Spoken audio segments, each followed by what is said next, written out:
from FHA versus conventional, multifamily down payments versus condo down payments? If you can put down the least amount and have more left over, even though you have a higher interest rate, it make more sense for you financially. That you're not necessarily disqualified for an FHA loan, even though you bought a primary residence already. If you want to move into a multiple one, and I agree with you actually.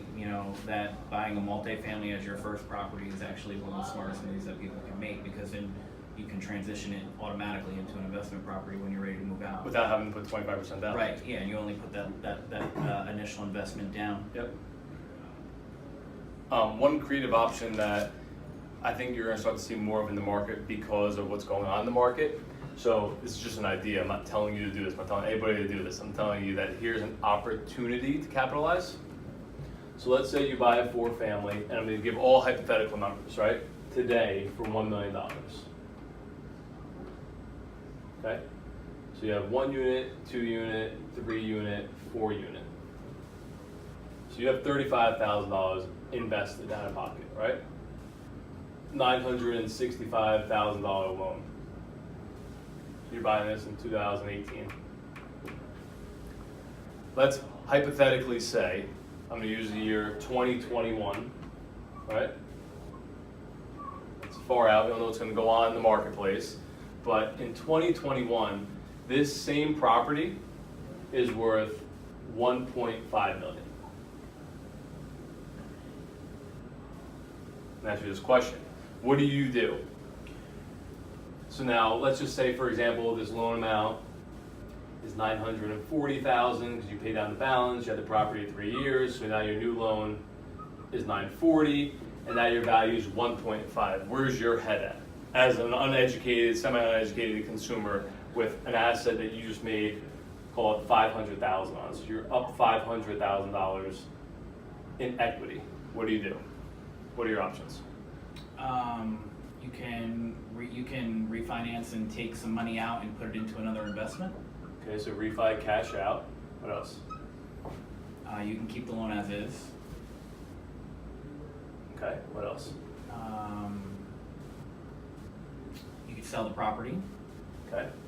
So, do you know, in the state of New Jersey, we use, or New York as an example, if you were to sell this property, what would your tax? Probably like 20-something% maybe. Now, you're married, right? Yeah. Legally married? Yeah. So, if you sell your primary residence and you're married, you're exempt on the first $500,000 of profit. You don't pay a penny in taxes up to $500,000. As long as you've held the property for 2 years.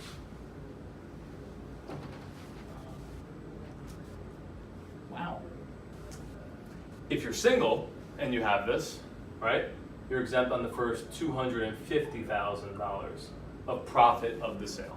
Well, then either way, depending on what the cash flow is on that property, I mean, it did have a nice appreciation, but it might make a lot of sense to sell it and take that cash out. And then do what with it? Reinvest it. Okay, so that's one of the options you have. Another option is, again, depending on the market and the conditions and what the market calls for, in a perfect world, you say, you know what? I don't want this to be a 4-family anymore. I want to do a condo conversion. Now this is a way to utilize your assets. This is where Zach's and I True Value comes in, is saying, okay, here's what you have. You can go to your bank, you can get a new mortgage, you can cash out, you can sell. But how do you maximize the potential of this asset, right? Well, you know it's worth 1.5, but what are condo prices going for in this market? Well, you have a 4-family. Well, how about basically turning these units all into condos and selling them?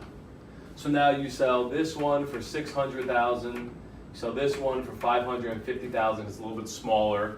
You sell this one for $600,000, right? And now you keep your unit, take this money here, 1.2, 1.75 million, right? And take this 1.75 million and do a 1031 exchange, and you're going to pay off obviously your 940 loan, so that leaves you with what, 835,000, and no debt on your condo because you just paid it all off. So you kept your property free and clear. You have no mortgage on it, nothing. It's worth, let's say, 600,000. So now you take a cash out refinance, $420,000 new mortgage, right? After you pay off your first mortgage, you put this 420 in your pocket, tax free, because it's your condo, you're not selling it. You have 835,000. Now you just turned a $35,000 investment in 3 years into 1.2 million liquid to buy more properties with. Pretty amazing. No one tells anybody to do that. But if the market warrants it, why not consider doing that? You know what I mean? Mm-hmm. So again, in this is a perfect scenario. Right, it's a hypothetical. We just advised you, because you did your mortgage with us, and now you're our clients, now we have your best interest in mind, to turn $35,000 into 1.2 million tax-free in 3 to 4 years. What's the return on that? Are you kidding? 10, 20, you're talking about an infinite return on your money. Right. And it's infinite because you still have this asset. Yeah. You're still holding on to it. So yeah, you don't have a 4-family anymore, you don't have your rental income coming in, but now you just not only turned $35,000 into 1.2 million cash, you paid off your original liability of $940,000. So that 940 debt eliminated, 1.2 million, you just figured out how to construct a $2.1 million turnaround. But people don't do this. So people go, oh, I'm so worried, I don't want to take a risk, I don't want to spend $35,000, I don't want to be a landlord. This is not for everybody. But for the savvy entrepreneur, person that wants to go get it, anyone can do this in any market, right? Mm-hmm. But it's just the key of having the knowledge to do that. And that's what it really boils down to, is like knowledge and education and the creativity to figure out, okay, get in and then figure out what the market dictates. There's a chance that you could hold this 4-family for 20 years and do this same theory in 20 years. Right. But we don't dictate that, the market dictates that, and then your needs dictate that. Mm-hmm. You might even say, you know what, we're gonna convert this 4-family into 2 condos and sell each condo for $1 million. You're still gonna make $1 million. Mm-hmm. But again, the product itself is gonna warrant what exactly gets done.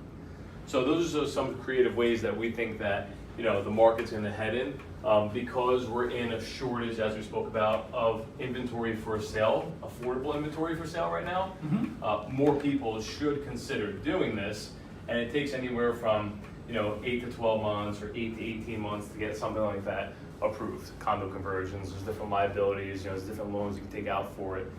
Does the condo need construction or different, Yeah, so when you say condo conversion, like what qualifies it from being a 4-unit to then a condo? Like how does you would have to go and file offering plans, get architect approval, stuff like that. Okay. You might need sprinklers. It might be different forms of egress. Fire escape. There's different requirements. You have to check with your current municipality mm-hmm. and see what your options are. But so there might be some other additional investment that you have to put into it. Yes, I'd say allocate $100,000, but it's probably closer to like $35,000-$40,000. Okay. But if you can make even $100,000 off of it, it still might make financial sense. The key is knowing that you have that opportunity and availability to make that decision. Mm-hmm. And that's the biggest thing. But again, back to residential mortgages. So the problem with residential mortgages, right now anyone can do residential mortgages.